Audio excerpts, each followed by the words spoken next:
Kazi twari tugize iminsi mu kanyamuneza ko munsi mukuru dukunda cyane wa Noel. Mu masaha make naho turinjira mu kanyamuneza ko munsi mukuru bunani, umunsi mukuru wo kwigina umwaka mushasha nawe nyene uhambaye kandi uhimbazwa ku isi yose. Ndabipfurije rero abarundi bose ababa mu gihugu n'ababa mu makungu kuroranirwa mu mwaka mushasha muhire 2026. Uyu mwaka uzobabere umwaka w'ubumwe, amahoro n'ibikorwa. Uyu mwaka tuze tubigiremwo amagara meza, turime tworore kugira uzotubere umwaka w'amatanuki.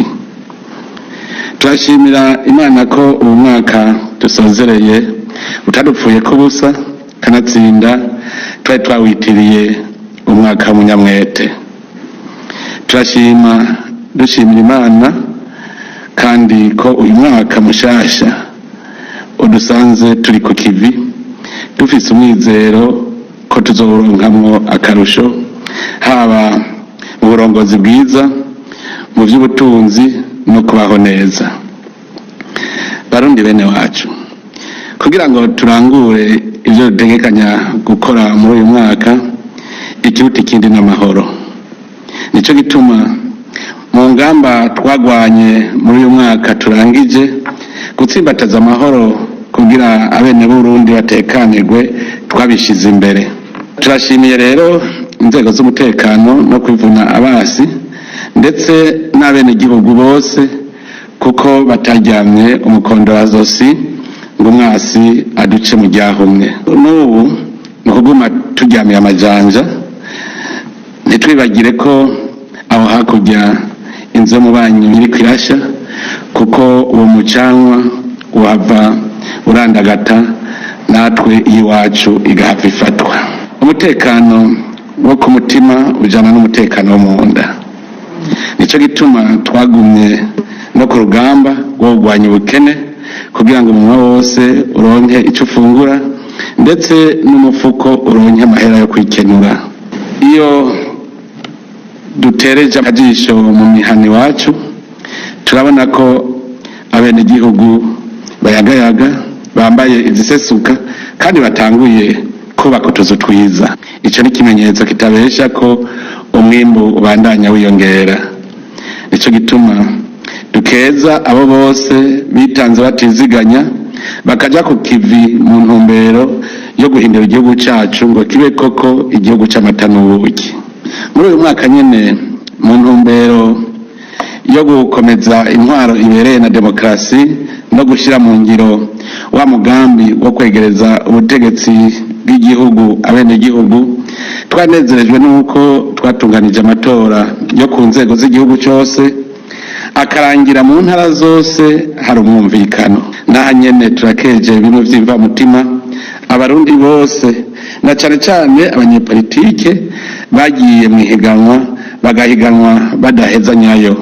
Iki ni ikimenyetso kitabesha cerekana ko abarundi twabaye abagabo babushitse. Uno munsi twahimbagwa nuko tugiye gukorera mu ndinganizo nshasha y'intwaro yegereye abene gihugu, izoborohereza mu kubaho kwabo, ubufisi icabaza akaronko yitura atarinze gutama maze akabandanya ibikorwa vyiwe atamutima usimba.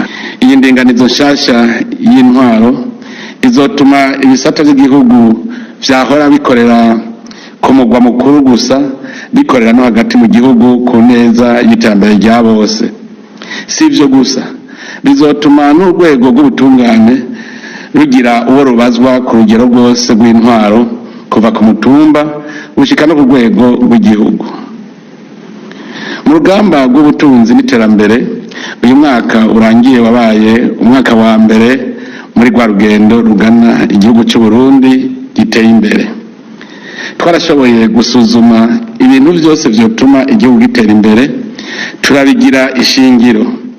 Ivyo navyo nta handi bifatiye atari gukura amaboko mu mpuzu tukavyaza umwimbu itunga kama Imana yatugabiye kugira ngo turonke ivyo dushora hanze y'igihugu, dutoze neza amakori n'amatagisi tagakorotse, twongere tubungabunge neza ikigega cy'igihugu. Ubu ingendo twihaye nuko twoja kukivi twese, amahera yose akinjira mu kigega atayaciye ku ruhande, kandi ayo yose agasohoka agiye gukora igikorwa kiboneka. Aha muca mwumva ko umwe wese afise uruhara muri iyo ntumbero, yaba indongozi cyangwa n'igihugu asanzwe, kuko tutari kumwe twese atacoshoboka.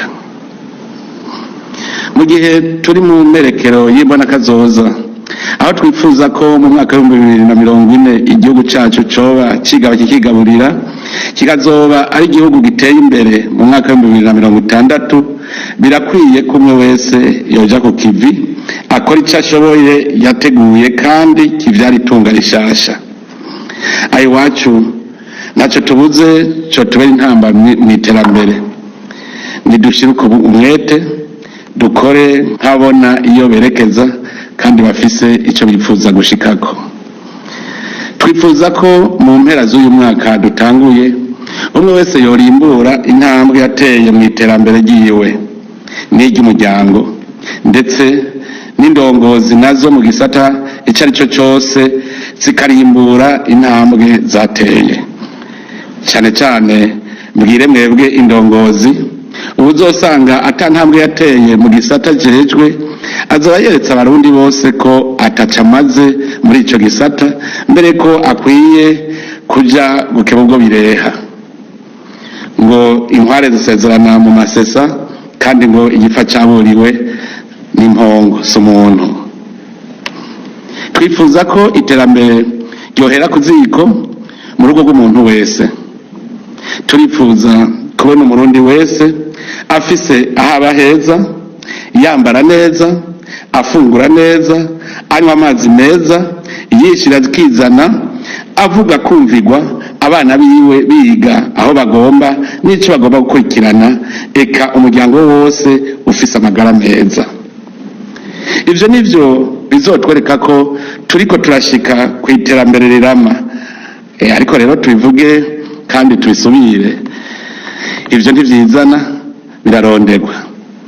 Aho hose muzokumva barateye imbere, nta yindi mpano baba bararose atari amaboko mubwira.